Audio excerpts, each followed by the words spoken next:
Assalamualaikum warahmatullahi wabarakatuh. Alhamdulillah wa syukurillah wa la hawla wa la quwata illa billah amma ba'da. Kepada tim penilai uji kinerja, perkenalkan nama saya Afdol Abdul Hanaf, instansi SMA Negeri 1 Purwokerto dan juga mahasiswa PBG Angkatan 2 tahun 2022 LPTK UN Sunan Kalijaga. Perkenankanlah pada kesempatan kali ini saya akan menyampaikan hasil praktek saya terkait dengan uji kinerja PPL Angkatan 2020. Bapak Ibu tim penilai yang saya hormati, bahwa perlu kami sampaikan untuk kegiatan praktek pembelajaran saya mengambil materi kelas 10 yakni sumber hukum Islam, kemudian kami praktekkan untuk kelas 10 MIPA dan dipraktekkan pada tanggal 27 Oktober 2022. Adapun model pembelajaran yang saya gunakan menggunakan problem based learning dengan berbasis IT, yakni di mana anak-anak melaksanakan kegiatan pembelajaran di lab komputer, kemudian LKPD-nya kita menggunakan Google Form. Harapannya anak-anak bisa belajar lebih maksimal, bisa mencari sumber informasi secara maksimal dengan tetap mengacu kepada LKPD, yang mana LKPD-nya ini mengarahkan anak-anak untuk merdeka dalam belajar. Saya kira itu Bapak Ibu tim penilai yang dapat kami sampaikan. Selamat menyaksikan video praktek pembelajaran di SMA Negeri 1 Lokap bersama saya Afdol Abdul Hanaf dari Guru PAI SMA Negeri 1 Lokap. Assalamualaikum warahmatullahi wabarakatuh. Warahmatullahi wabarakatuh. Waalaikumsalam warahmatullahi wabarakatuh. Oke, untuk mengawali kegiatan pada hari ini, marilah kita berdoa terlebih dahulu. Semoga untuk kegiatan pembelajaran ini bisa berjalan dengan lancar dan mendapatkan ilmu yang bermanfaat. Silakan salah satu dibimbing untuk berdoa. Sebelum mulai kegiatan belajar pada hari ini, alangkah baiknya kita berdoa. Berdoa mulai.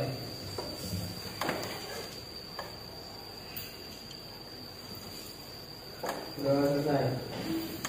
Oke, selamat pagi. Pagi. Mana kabarnya, sehat? Alhamdulillah. Tadi sudah masuk? Iya. Semuanya masuk ya? Oke, semoga semuanya sehat, semuanya selalu ceria, dan insya Allah semoga kalian menjadi orang-orang yang selalu semangat dalam belajar. Amin.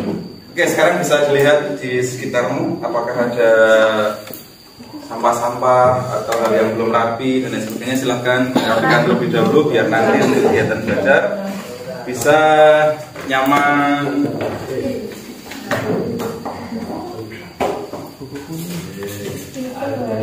Iya. Oke, sudah nyaman semua? Sudah. Oke. Ya. Oke, kita coba mengulang pertemuan minggu kemarin. Minggu kemarin kita membahas tentang apa? Zina. Apa itu zina? Zina adalah perbuatan yang dilakukan. Perbuatan maksiat Yang dilakukan selayaknya hubungan suami istri. Kasarnya kemarin ada dalam Quran surat ayat 32 dan An-Nur ayat 2. Wala taqrabuz zina innahu kana fahishatan wa sya'a sabila. Dan janganlah kamu mendekati zina karena sesungguhnya zina itu adalah suatu perbuatan yang kecil dan jalan yang buruk. Nah, segala persoalan, segala hal yang ketika kita hidup di dunia ini termasuk zina itu semuanya sudah diatur dalam Al-Quran. Al-Quran inilah yang kemudian menjadi salah satu sebagai sumber hukum Islam. Nah, inilah yang akan kita pelajari pada hari ini. Sumber hukum Islam. Ketika kalian mendengar kata sumber hukum Islam, apa yang ada di benak kalian? Al-Quran, oke. Al-Hadis, oke. Ijtihad, oke. Saya kira semuanya sudah apa? Sudah tahu semua ya? Oke, good. Nah, nanti kita akan mempelajari ini sehingga nanti kita akan tahu sebenarnya sumber hukum Islam itu apa saja. Tadi sudah kalian sampaikan ada Al-Quran, ada Al-Hadis, ada Istihad. Kemudian kapan kita menggunakan Al-Quran, kapan kita menggunakan hadis, kapan menggunakan Istihad, kedudukannya bagaimana. Nah, kita akan mempelajari. Inilah untuk kajian kita, yaitu menganalisis kedudukan Al-Quran, hadis, dan Istihad sebagai sumber hukum Islam. Nah, tujuannya setelah nanti kita melaksanakan kegiatan pembelajaran, nanti diharapkan adik-adik semua dapat yang pertama menjelaskan pengertian Al-Quran, hadis, dan ijtihad. Kemudian yang kedua menjelaskan kedudukan Al-Quran, hadis, dan ijtihad sebagai sumber hukum Islam. Kemudian yang ketiga menjelaskan bentuk-bentuk ijtihad. Yang keempat menggunakan konsep sumber hukum Islam untuk menyelesaikan permasalahan-permasalahan yang ada dalam kehidupan kita sehari-hari. Nah, jadi sumber hukum Islam ini nantinya pada akhirnya akan kalian gunakan untuk menyelesaikan problem-problemmu yang ada di kehidupan kita sehari-hari. Oke, sudah siap? Oke, adik-adik sekalian, untuk kegiatan pembelajaran hari ini kita menggunakan komputer, LKPD-nya ada di komputer. Nah, silahkan buka Google atau Chrome kalian. Oke, dibuka dulu. Sudah? Oke, kemudian masuk pada link ini. bit.ly/ukin_shi2 bit.ly/ukin_shi2. Nulisnya di atas, jangan pas di bawah. Di sini, nulisnya di sini. Yes. Nah, betul. Nanti yang pertama kalian akan menemui lembar mulai dari diri. Mulai dari diri nanti kalian akan menceritakan bagaimana pengalaman kalian ketika kalian mempelajari sumber hukum Islam. Kemudian yang kedua nanti ada materi eksplorasi konsep. Eksplorasi konsep. Nanti akan ada video-video di situ dan juga ada modul di situ. Nanti silahkan kalian pelajari, kalian lihat videonya, kemudian dengan menjawab pertanyaan yang ada di bawahnya. Nah, itu nanti konsep-konsep yang akan kita pelajari ada di situ semua. Itu yang kedua. Dan yang ketiga nanti akan ada problem. Nanti silahkan untuk masalah-masalahnya itu kamu lihat baik-baik, kemudian penyebabnya masalah itu apa, kemudian sebisa mungkin kalian bisa memecahkan masalah itu dengan mengaitkan materi yang sudah kalian pelajari pada eksplorasi. Dan yang terakhir nanti akan ada refleksi. Tapi sebelum refleksi, di situ nanti kalian akan mencoba untuk berijtihad. Kalian nanti akan berijtihad secara berkelompok.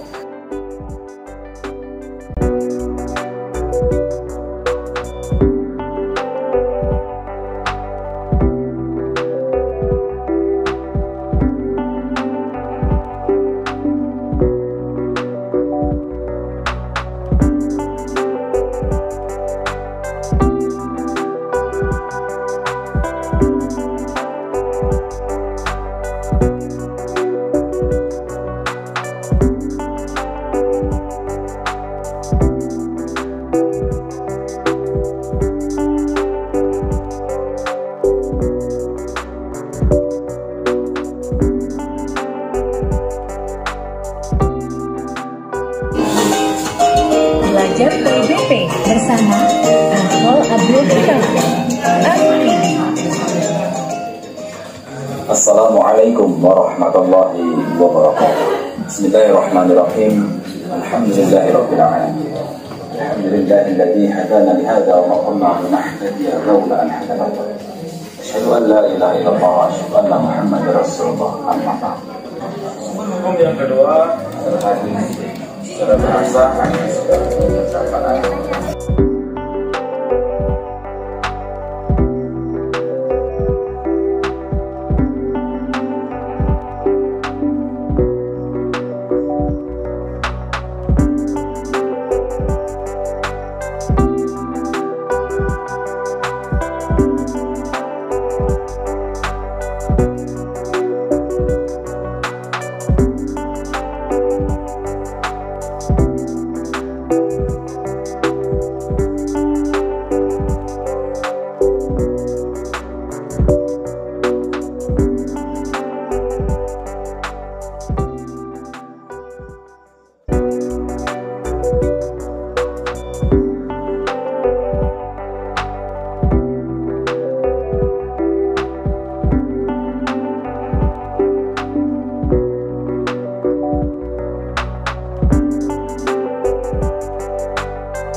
Ada orang yang mengaku sebagai keturunannya sahabat Nabi.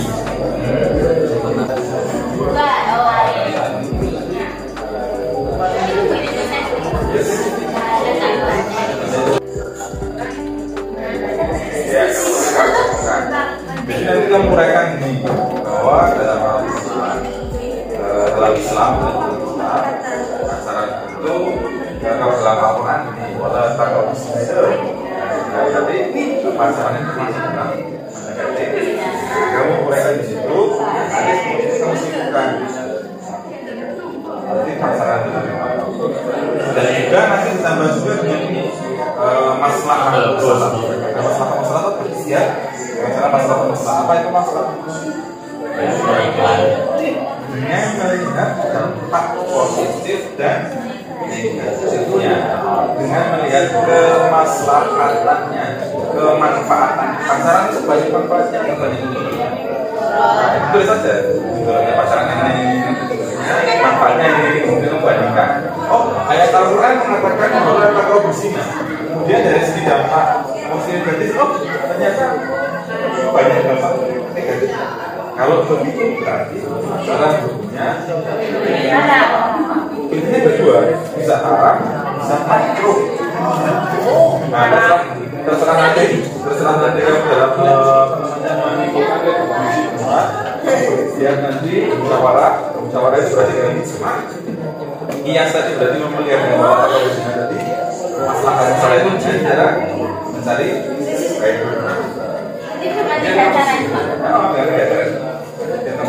Kalau begitu kita memutuskan masalah makro. Oh, haram. Oke, untuk mulai dari diri sudah selesai ya. Eksplorasi konsep sudah selesai.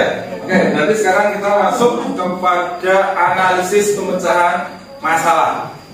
Nah, untuk analisis pemecahan masalah nanti untuk kelompoknya 2 komputer 1 kelompok. Meskipun nanti dalam pengisiannya sendiri-sendiri nanti didiskusikan. Masalah yang pertama dalam video itu nanti disitu ada video.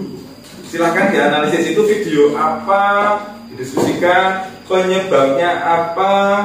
Terus selanjutnya sebagai seorang Islam harusnya bagaimana? Itu ya analisis masalah pertama. Yes. Kemudian yang kedua, masalah kedua nanti ada narasi terkait dengan pacaran yang terjadi saat ini. Kalau kamu melihat pacaran, itu kamu lihat saja ini kan sudah menjadi hal yang wow sekali, seperti yang kita bahas pada saat membahas tanggal kemarin. Nah, tugasmu hari ini adalah yang secara berkelompok adalah menghukumi, seolah-olah kalian menjadi seorang mujtahid atau orang yang beristihad. Kira-kira pacaran itu hukumnya wajib, sunnah, mubah, makruh, apa haram. Jadi hukum itu hanya ada 5 ya, wajib, sunnah, mubah, makruh, haram. Nah, pacaran itu masuk di mana? Dengan menggunakan istihad. Istihad tadi ada berapa? 3. Ijma, qiyas, maslahah, musalah. Nah, nanti kamu berijma. Artinya nanti rembugan. Kalau misalnya kamu seorang mujtahid, rembugan kira-kira pasaran itu boleh atau tidak, hukumannya apa, hukumnya apa. Tapi dengan dasar kias. Kias itu menganalogikan dengan ayat Al-Quran. Kalau kemarin kita melihat dalam Al-Quran, Quran surat Al-Isra ayat 13. Itu bisa kamu tarik. Bisa kamu tarik. Oke. Kemudian yang kedua dengan maslahah musalah, dengan melihat kemaslahatan, kemanfaatannya. Pasaran itu ada manfaatnya nggak sih? Ada. Mudaratnya ada nggak sih? Ada. Kamu kemudian mudaratnya apa, manfaatnya apa, kemudian kamu diskusikan. Oh, ternyata ini banyak manfaatnya pacaran. Dan dalam Al-Quran ternyata pacaran itu dianjurkan, disuruh. Berarti pacaran hukumannya wajib atau sunnah. Nah, tapi sebaliknya kalau seandainya ternyata pacaran itu dampaknya ini jelek sekali. Dalam Al-Quran juga ternyata benar. Berarti hukumannya kalau tidak makruh ya haram. Nah, nanti kamu diskusikan di situ, kamu isma, kamu putuskan. Saya berdasarkan isma kelompok saya, berdasarkan ijtihad kelompok saya bahwa pasaran itu hukumnya adalah adil sih ini. Oke, jelas? Yes, silakan. Kan yang dihukum masalah ini kan artinya kan penetapan hukum yang menitik beratkan pada kemanfaatan. Yes. Itu maksudnya gimana ya Pak? Menitik beratkan kepada kemanfaatan. Maksudnya kalau kita itu menghukumi dengan menggunakan masalah musalah itu kita lihat, kita timbang dulu antara manfaatnya dengan mudorotnya atau dampak negatifnya itu banyakkan mana. Kalau banyak manfaatnya berarti kan itu bagus. Bagus dong. Nah kalau bagus berarti hukumannya kan ada dua, kalau wajib ya sunnah atau boleh ubah juga boleh. Tapi kalau banyak dampak negatifnya berarti kalau nggak haram ya makruh. Oke, kalau sudah berarti silakan berkelompok didiskusikan dan diputuskan. Nanti setiap kelompok bisa mempresentasikan berdasarkan hasil dari keputusan kami selaku orang yang berijtihad, maka pacaran hukumnya apa? Dengan dasar ini.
Membandingkan atau mengamalkan dengan sesuatu yang ada dalam sumber hukum Islam, jadi dalam Al-Quran atau dalam hadis.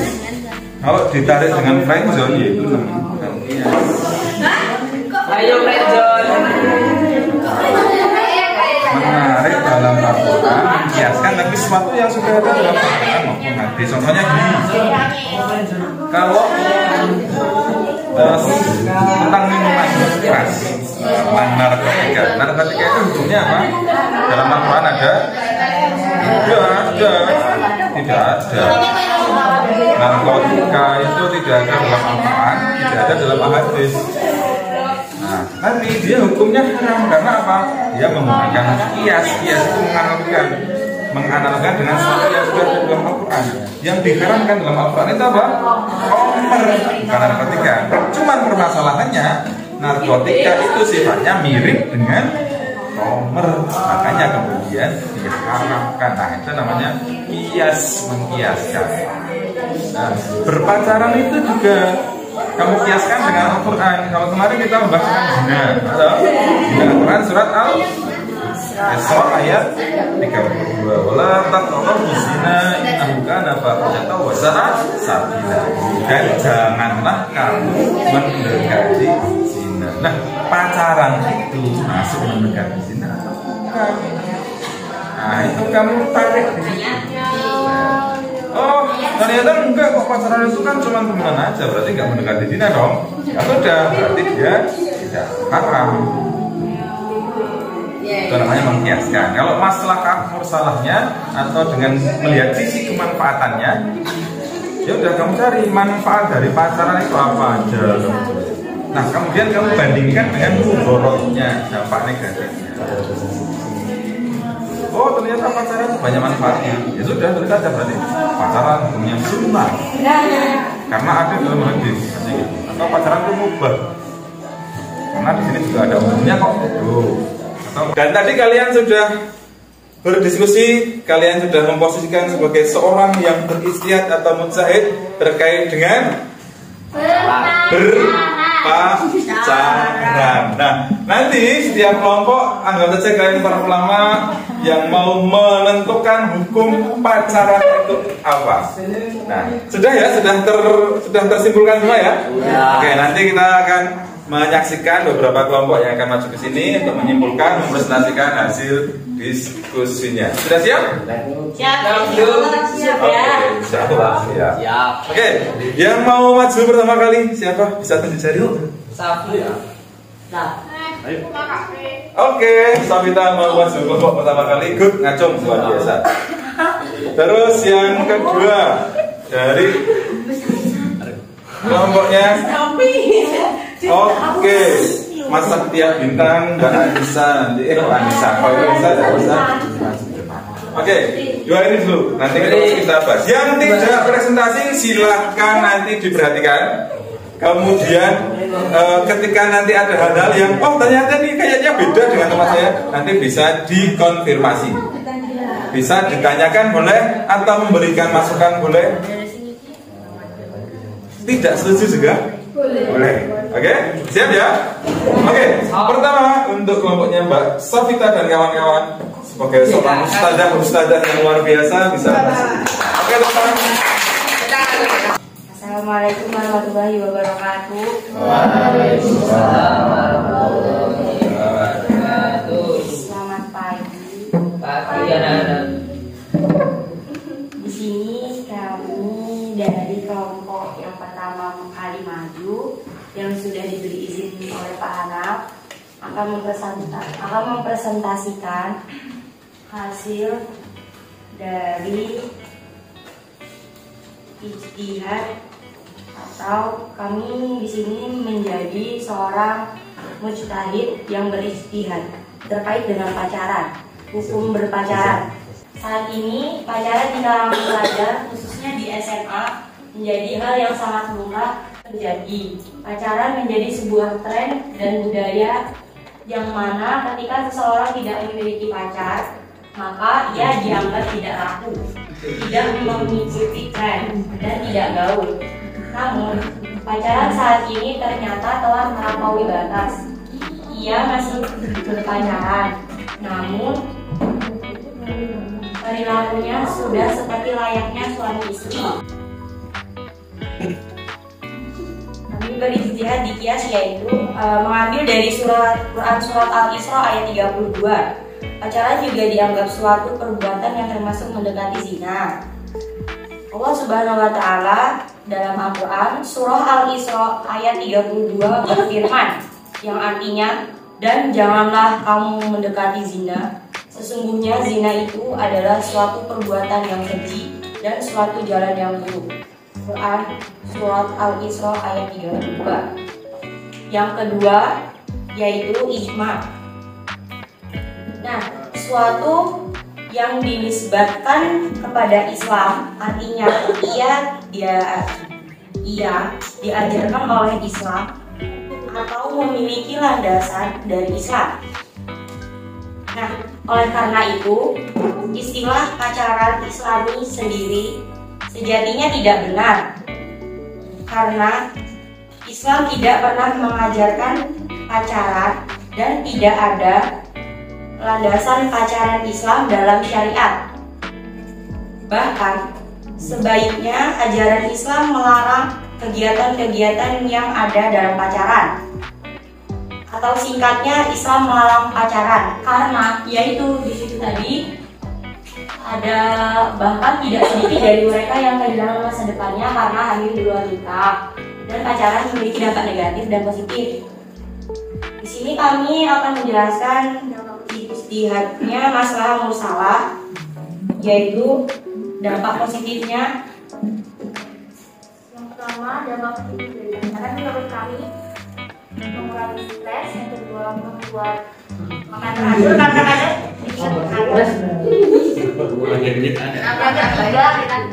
Menurut kita dapat duit. Menurut kita ya. Saya dapat duit kan dari ayam. Kan kalau kita diajak jalan nggak mungkin lah kita yang bayar, nggak modal banget. Kacanya mana kaca ya?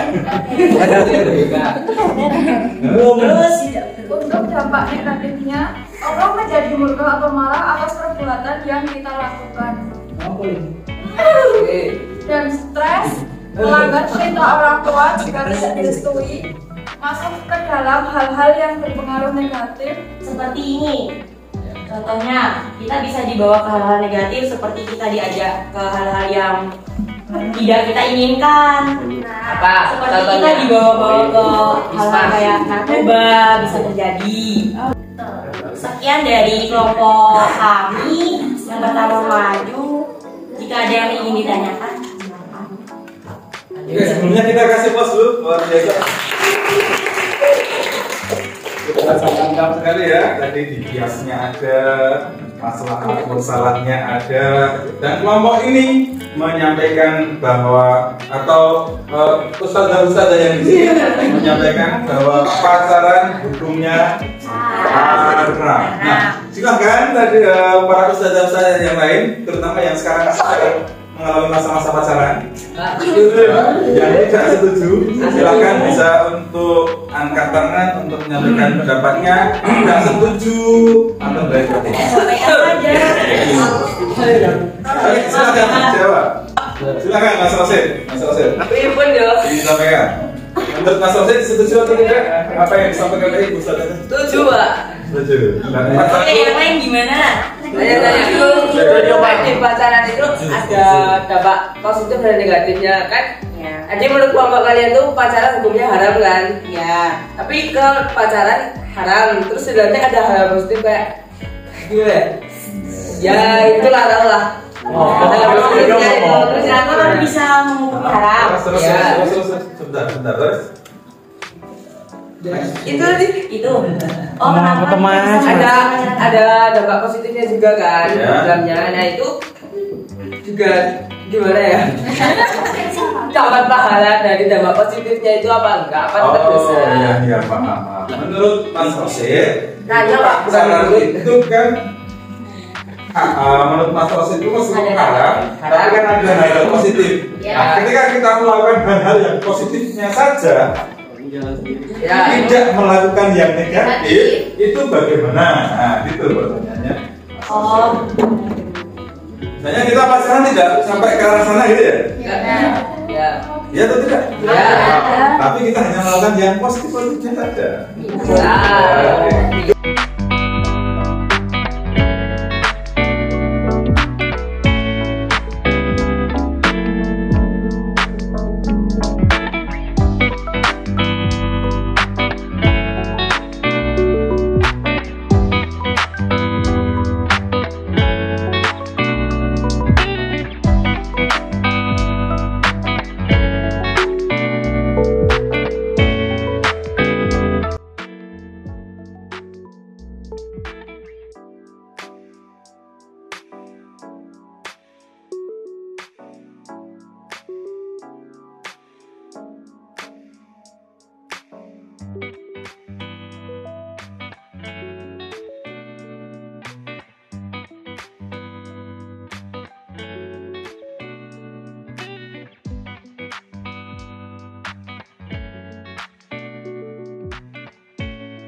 Terima kasih Mas.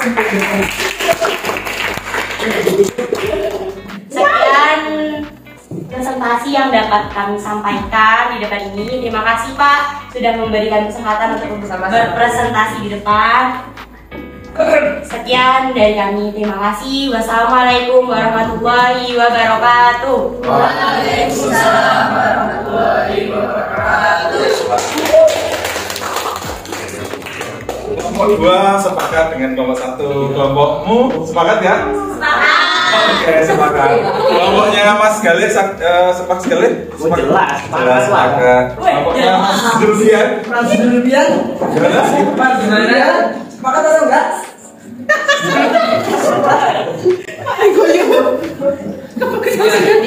Masih ini ya? Oke. Kelompoknya Mbak Karisma setuju. Oke, memang kalau kita itu melakukan istihad itu pasti banyak sekali perbedaan-perbedaan itu wajar. Karena itu yang beristihad itu adalah berdasarkan pada akal pikiran manusia. Jadi memang terkait dengan pacaran ada yang mengatakan pokoknya pacaran itu haram seperti yang disampaikan Mbak Safina tadi. Apapun jenisnya pacaran, karena pacaran tidak ada dalam Islam dan pacaran itu identik dengan terjerumus kepada kemaksiatan, maka hukumnya itu tidak salah, itu sangat betul sekali. Ada juga yang menyatakan pacaran itu makruh, lebih baik tinggalkan saja. Boleh nggak kalau saya menyatakan seperti itu? Boleh saja, tapi dengan dasar yang tepat juga. Contohnya gini, pacaran itu zaman dulu kan tidak ada, di Al-Quran tidak ada, di hadis juga tidak ada. Kemudian pacaran itu kan hanya sebuah nama, ya kan? Pacaran itu hanya sebuah nama.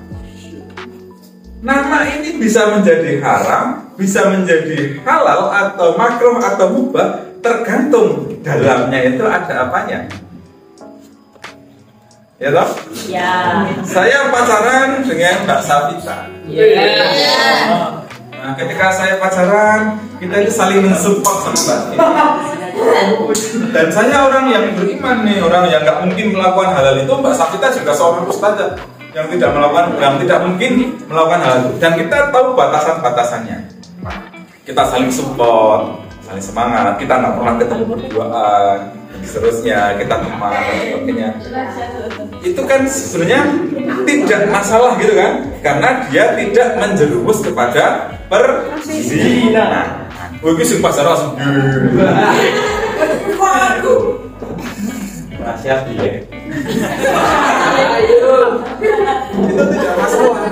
Dan yang tidak diperbolehkan itu kan mendekati zinanya. Dan saya ketika pacaran tidak mendekati zina. Boleh-boleh aja. Itu seandainya ada ulama yang menyatakan seperti itu berdasarkan istihad. Gitu ya. Ada juga yang istihadnya sangat kuat sekali seperti yang disampaikan oleh Mbak Safina tadi. Mana mungkin? Nah, karena pacaran yang sekarang ini identik dengan berdua-duaan, berkhulwat, pegangan tangan, nggak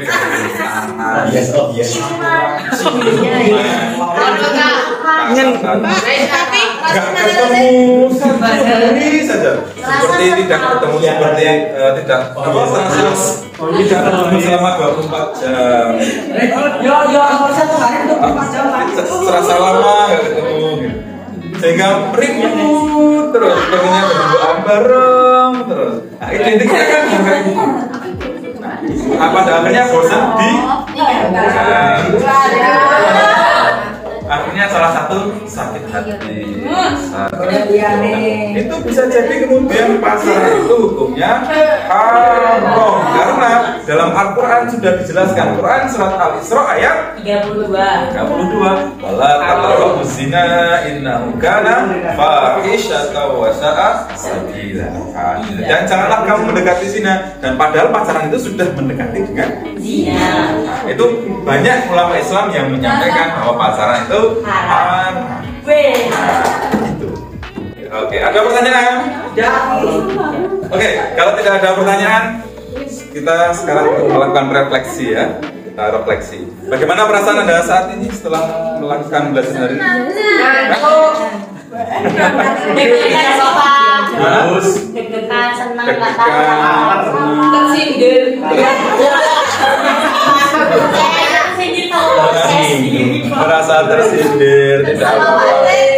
Tapi yang jelas setelah pelajaran ini kalian bisa tahu ya bahwa sebelum Islam itu ada 3, dan kalian juga sudah memposisikan diri sebagai orang yang beristihad, bagaimana cara beristihad dan lain sebagainya, bagaimana hukumnya pacaran dan lain sebagainya. Kalian bisa tahu sendiri. Nah, hal-hal lain tidak hanya pacaran, kalian juga bisa beristihad dengan hal-hal yang lain tadi. Tapi syaratnya harus seperti itu tadi ya. syarat menjadi seorang mustahid tadi. Nah, gitu.